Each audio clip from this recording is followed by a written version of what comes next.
So, magandang umaga mga bata. Magandang umaga, teacher.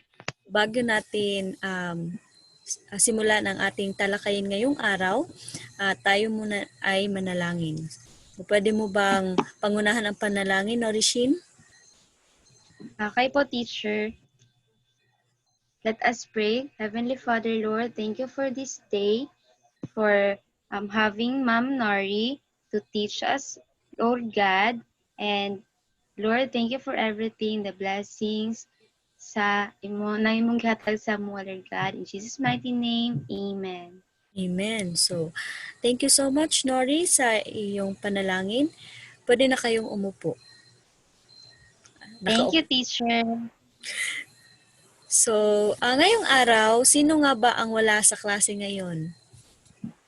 Si Christine po, tsaka si Cams. Okay, maraming salamat sa iyong kasagutan, Nori. So, ngayon, naalala niyo ba ang ating natalakay noong kahapon? Opo, teacher. Ano All ang... about ICT po. Okay, very good. So, ano ang naalala mo tungkol sa diskusyon natin about sa ICT? Ang ICT po, teacher, ay tumutukoy sa iba't ibang uri po ng teknolohiya na komisyon upang mag-process at magbahagi po ng mga impormasyon. Katulad po ng radyo, telebisyon, at computers. Very good. At ikaw talaga ay nakinig sa diskusyon natin kahapon. So bago natin simulan ang ating talakayin ngayong araw, meron muna akong videong ipapanood sa inyo. Handa na ba kayo?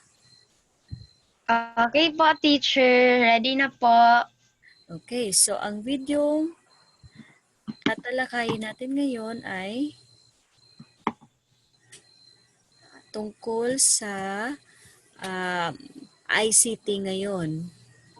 So, ang video iyon ay na-send ko na sa ating GC. So, inyo na bang napanood? Apo, sir. So, very good. Sa video inyong napanood, ano ang inyong napansin? May mga computer po, teacher, na involved po. Very good. So, sa ano pa? May mga tools po na ginamit para po kumuha ng mga impormasyon sa internet. Very good. At meron pa bang karagdagan, kaalaman kung ano ang nasa video? Pinapakita po sa video doon ang kahalagahan po ng ICT ngayon, lalo na po sa pandemya po. Very good. So sa inyong video napanood, ito ay nagsasaad ng kaalaman tungkol sa paggamit ng teknolohiya ngayong panahong may pandemya. So at kung paano natin malulukom ang mga impormasyon gamit ang mga tools na nabanggit. Naiintindihan niyo ba mga bata? Opo, teacher. So, ngayon, ang tatalakayin natin ay ang paggamit ng ICT, lalong-lalo na ang productivity tools na electronic spreadsheet o Microsoft Excel at Microsoft Word. Handa na ba kayo? Ready na po, teacher. Okay, meron akong PowerPoint na ipapakita sa inyo para sa ating diskusyon ngayon. So, yan. Pagsusuri ng impormasyon gamit ang ICT. So, isa sa mga productivity tool ay ang Microsoft Excel. Ito muna ang ating tatalakayin ngayong araw. Okay? Bago natin simulan ang ating diskusyon, ano nga ulit ang productivity tools? Electronic spreadsheet po, teacher. At? Yung mga Microsoft Excel po, Very yung good. Microsoft Word. Opo. Very good. So ngayon, ang Excel muna ang ating tatalakayin. So, ano nga ba ang Microsoft Excel? Ang Microsoft ay isa sa pinakakilalang lumikha ng software na electronic spreadsheet. Ito ay ang Microsoft Excel na binubuo ng maraming mga cells. Maaari itong gamitin kung nais pagsamasamahin ang mga datos na nakalap sa internet man o saan mang maaaring pagmula ng impormasyon. Maaaring din gamitin ang Excel sa accounting, pagtutuos ng mga gastos at pera na pumasok at naglalaman din ito ng maraming mga formula upang makamit ang iba pang pakinabang nito. Kapag gumamit ng Microsoft Excel, ganito ang larawan na makikita ninyo. So ito ang larawan na makikita ninyo. Merong mga numero sa gilid at merong mga letra na makikita ninyo sa ibabaw ng spreadsheet. So, ngayon, maraming maaari tayong maglagay ng halaga o numero dito sa alinmang mga cells na makikita nyo. So, for example, maglagay ng halaga mula sa A2 at A6 na makikita natin sa isa sa mga example natin mamaya. Pero kung nais mo naman kunin ang sum o kung gustong pagsasamahin ang halaga, maaaring gumamit ng dalawang paraan. Una, maaaring i-click at i-drag lamang ang mouse upang pagsama-samahin ang mga halaga at i-click ang AutoSum na matatagpuan sa itaas ng spreadsheet dito. AutoSum. At ang ikalawa naman ay ayun nga, lalabas na ang resulta pag napindot mo ang AutoSum na makikita sa ibabaw. So next one is ito. So ito ang isa sa mga example kung paano maglagay ng datos sa isang spreadsheet or Excel file. So katulad ng ipinapakita na larawan, makikitang may equal sign ito. May equal sign bago magsimula ang formula. Pagkatapos ay sinusundan ito ng parenthesis ito. Sa loob ng parenthesis ay matatagpuan ang mga cell na nais pagsamasamahin. So for example, nais ko pagsamahin ang A2, A2 at saka A3. So ganyanin lang. At isa namang parenthesis para makuha ang sum or total ng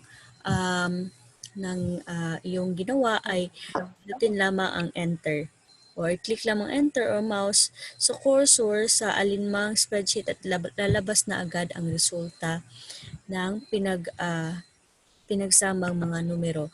So ang ganitong uri ng paraan ng pagtutuos o paggamit ng function at formula ay nag-iiba lamang sa gamit. For example, ay gusto niyong gumamit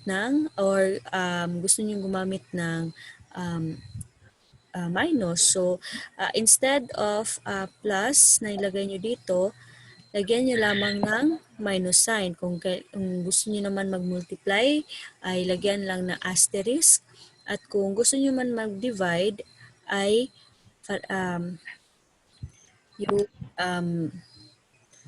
slash ang inyong ilalagay o maaaring gamitin.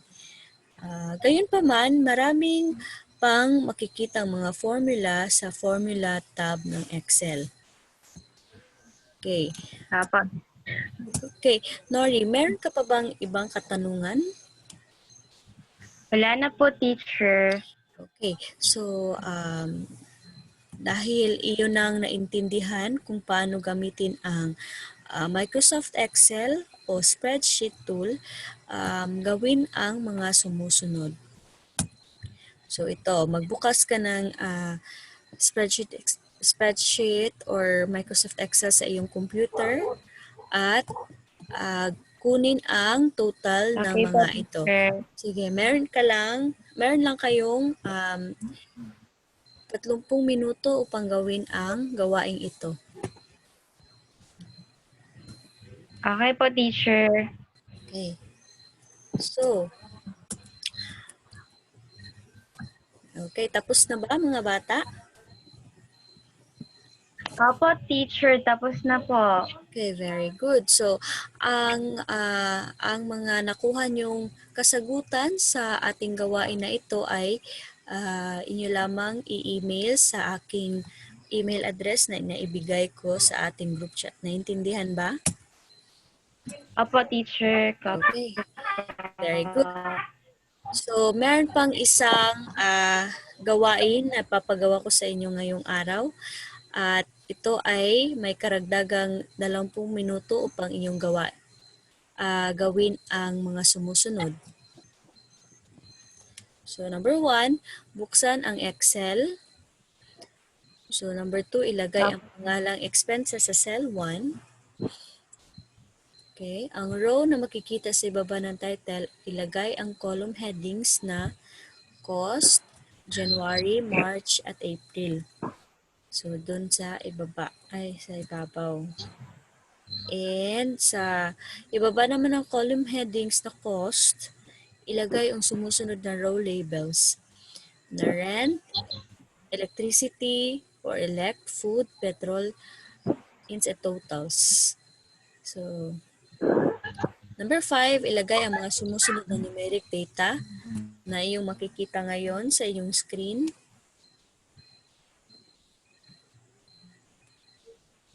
Okay. Apo. At number 6 is ilagay ang formula sa totals na row para makalkula ang total expenses para sa January.